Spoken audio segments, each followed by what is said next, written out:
नमस्कार विद्यार्थियों। कक्षा 9 विषय सामाजिक विज्ञान पाठ 7 स्वतंत्रोत्तर भारत। तो यहाँ पे जो है हमें स्वतंत्रोत्तर भारत के विषय में जानकारी दी गई है। ब्रिटिश पार्लियामेंट में हिंद स्वतंत्र धारा जुलाई 1947 में पारित किया। इस धारा की व्यवस्था के अनुसार भारत का भारतीय संघ और पाकिस्तान संघ ऐसे दो राष्ट्र अस्तित्व में आए। देश के समक्ष मुख्य दो प्रश्न खड़े हुए, भारत के अनुरूप संविधान निर्माण करना और भारत की रियासतों पर से ब्रिटिश ताज की सार्वभौम सत्ता का अंत होने से उन्हें भारत संघ में जोड़कर अखंड भारत का निर्माण करना।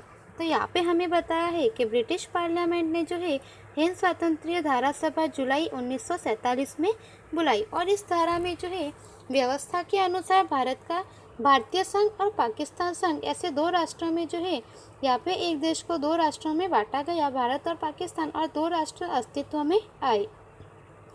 देश के समक्ष मुख्य दो प्रश्न खड़े हुए थे कि भारत के अनुरूप जो है संविधान का यहाँ पे निर्माण करना तथा दूसरा प्रश्न यह था कि भारत की जो रियासतें हैं वहाँ पर से ब्रिटिश ताज की सार्वभौम सत्ता का अंत होने से भारत संघ में जोड़कर जो है अखंड भारत का निर्माण किस प्रकार से किया जाए। तो इस प्रकार से यह दो मुख्य प्रश्न जो है यह ब्रिटिश सरकार के सामने आए थे। उस समय देशी राज्य रियासतों की संख्या 562 थी। स्वतंत्र भारत के कुल क्षेत्रफल का 48% क्षेत्रफल देशी राज्य क्षेत्रफल का था। उसी तरह से भारत की कुल जनसंख्या की 20% जनसंख्या देशी राज्यों की थी। तो यहाँ पे हमें बताया है कि उस समय में देशी राज्य की रियासत जो थी उनकी कुल संख्या 562 थी और स्वतंत्र भारत के कुल क्षेत्रफल जो है वह 48% क्षेत्रफल देशी राज्य क्षेत्रफल का था। उसी तरह से भारत की कुल जनसंख्या जो है वह 20% जनसंख्या देशी राज्यों की थी। कश्मीर, हैदराबाद और मैसूर बड़े राज्य थे, अन्य छोटे राज्य भी थे। ऐसे राज्य भी थे जिनका कद एक छोटे गांव से भी छोटा था। इन राज्यों के राजा, नवाबों और भारतीय संघ में शामिल होने के लिए समझाने का भगीरथ कार्य था।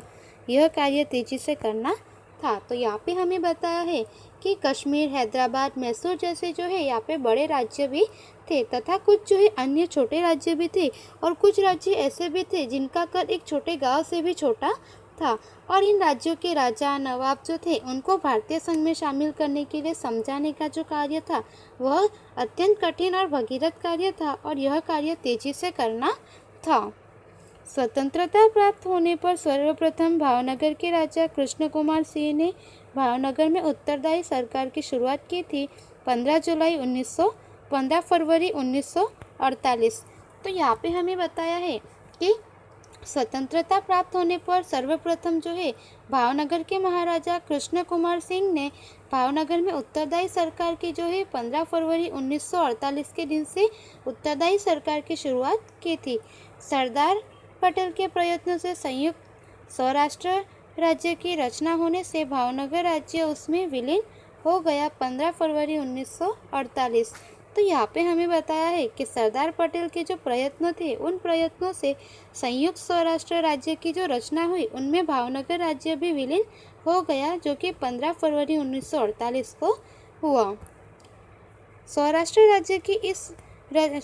राज्य की रचना की इस घटना को जवाहरलाल नेहरू ने समकालीन इतिहास का सबसे महत्वपूर्ण उल्लेखनीय एकीकरण माना है। तो यहाँ पे हमें बताया है कि सौराष्ट्र राष्ट्र की रचना जो थी इस घटना में जिसमें जो है यहाँ पे भावनगर जो था वह जोड़ गया, इस घटना को जवाहरलाल नेहरू जो है वे समकालीन इतिहास का एक सबसे महत्वपूर्ण एक उल्लेखनीय एकीकरण जो है वह मानते हैं। स्वतंत्रता प्राप्ति के बाद तत्कालीन उप प्रधानमंत्री और गृह मंत्री सरदार वल्लभ भाई पटेल ने भी देशी राजाओं से अपील किया कि उनके शासन में रहने वाली प्रजा और भारतीय संघ के हित में वे अपने राज्यों को स्वेच्छापूर्वक भारतीय संघ में शामिल होने की सम्मति दे। उन्होंने राजाओं से देशभक्ति जागृति की। तो यहाँ पे हमें बताया है कि स्वतंत्रता प्राप्ति के बाद जो है तत्कालीन उप प्रधानमंत्री और गृह मंत्री सरदार वल्लभ भाई पटेल ने देशी राजाओं से यह अपील की कि उनके शासन में रहने वाली प्रजा और भारतीय संघ के हित में वे अपने राज्यों को जो है स्वेच्छापूर्ण भारतीय संघ में शामिल होने की सहमति दे कि सभी राज्य जो है वे स्वेच्छापूर्ण भारतीय संघ में शामिल हो जाए और उन राजाओं में देशभक्ति जागृत की। व्यवहारिक बुद्धि से उन्होंने लगभग सभी राज्यों का भारत में विलीनीकरण की प्रक्रिया शुरू की।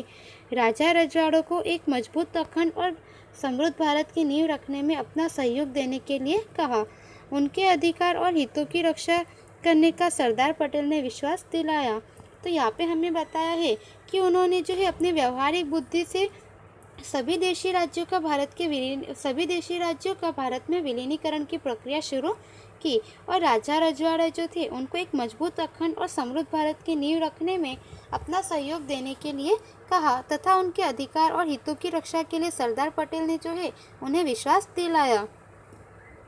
सरदार पटेल और उनके सचिव वीपी मेनन की सहायता से दस्तावेज और जैसे थे समझौता का मसौदा तैयार किया गया।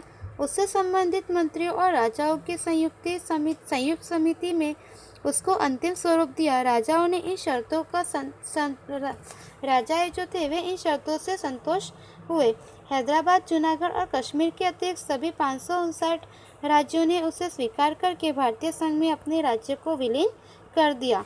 तो यहाँ पे हमें बताया है कि यहाँ पे सरदार पटेल और उनके जो सचिव वीपी मेनन थे उनकी सहायता से दस्तावेज और जैसे थे समझौता का मसौदा तैयार किया। उससे संबंधित मंत्री और राजाओं की संयुक्त समिति जो थी उन्होंने उनको अंतिम स्वरूप दिया और राजा जो थे वे सभी इन शर्तों से संतुष्ट हुए और हैदराबाद, जूनागढ़ और कश्मीर के अतिरिक्त जो है सभी 559 राज्यों से ने उसे स्वीकार करके भारतीय संघ में अपने राज्यों को विलीन कर दिया। तो इस तरह से यहाँ पे जो है हमें विलीनीकरण के विषय में बताया गया है कि देशी राज्यों का विलीनीकरण किस तरह हुआ।